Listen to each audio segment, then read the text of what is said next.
give a lot of leeway for our art designers to do it, man, own it. It's yours. We have multiple releases scheduled, as many press bumps as possible. We're providing the words for players to describe. We really hone down on exactly how we want people to talk about our game.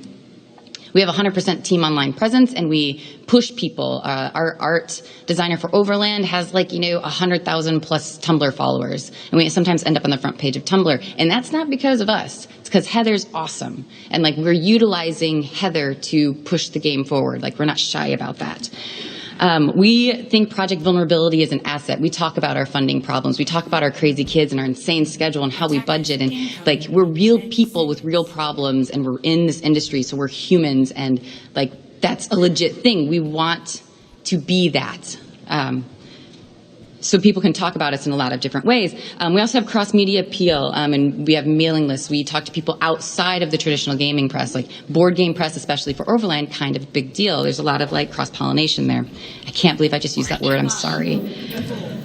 With Night in the Woods, what are we doing for this? It's super style-driven. Nothing looks like Night in the Woods. This is Scott Benson. This is what he looks like. Kickstarter, the supplemental free stories. Direct email marketing. I mean, I could go on forever. Creative marketing, the game size and team story. These are things that are directly correlated with this particular game when we talk about this. And conventions. Be not here, be at a convention. It shows really, really well. So the pool's getting really, really crowded. This isn't an apocalypse. It's an overcrowded market. I told you I got kids and dogs. Because the barrier to entry has been democratized. This is basic economics. You have to step up your game. So don't go swimming without your flotation device. Hedge your bets and hedge those bets and hedge those bets, because that's what we're doing, and we have to. Have a backup way to make money. You have to eat. Thanks. That's my thing. I'm going to be in the wrap-up room afterwards.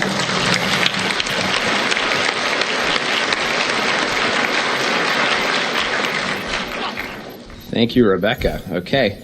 Objective lost. And please welcome to the stage Armin, whose last name I'll allow him to pronounce.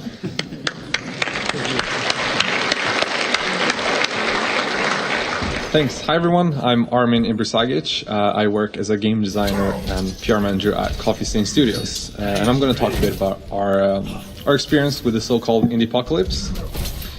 We've released, actually, not only Goat Simulator, we released a couple of other games on Steam as well. I'm going to talk about Goat Simulator, but I'm also going to talk a lot about Sanctum 1 and Sanctum 2, because Sanctum 1 came out, in the golden days of indies. Sanctum 2 came out a little bit after that, and 6 months after Sanctum 2 came out, people started whispering, Indie Apocalypse! So I think they're really interesting games to look at. When we released Sanctum 2, I noticed that it was a little bit different than when we released Sanctum 1. There was some loss in discoverability. My gut feeling was that people were a little bit more reserved in 2013.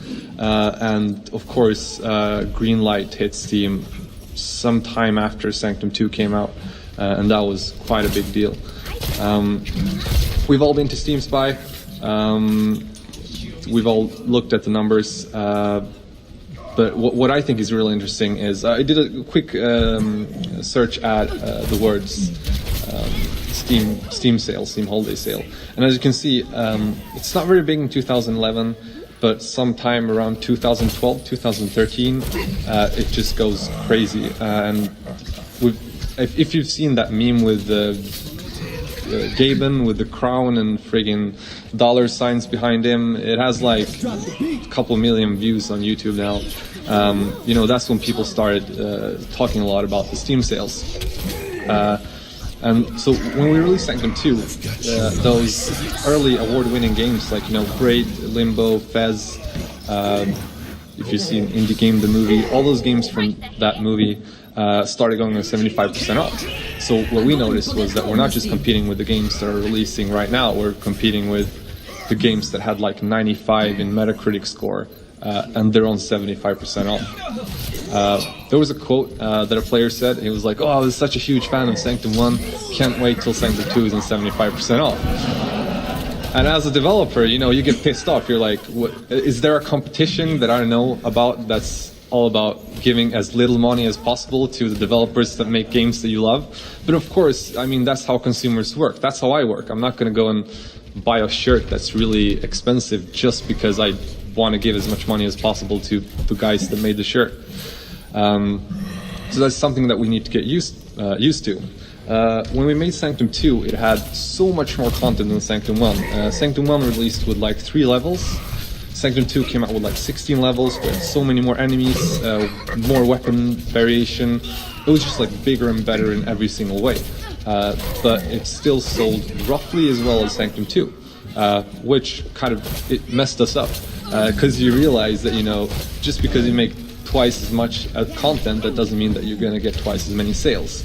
And, you know, maybe you don't think that's a big deal, but when making twice as much content, it costs you hundreds of thousands of dollars, then that's, you know, it's quite a big deal to think about. And 40% of the players never finished the first level in Sanctum 2. We had an achievement when you finished the first level, and a lot of our players didn't even have that. Probably because a lot of people bought our game on a sale, never installed it. A lot of people bought our game, started it, and they were like, I'm gonna make some food instead, do something else. Can't be bothered. You know, it was just $2.74 either way. So that kind of, you know, opened up my eyes for that. We made Sanctum 2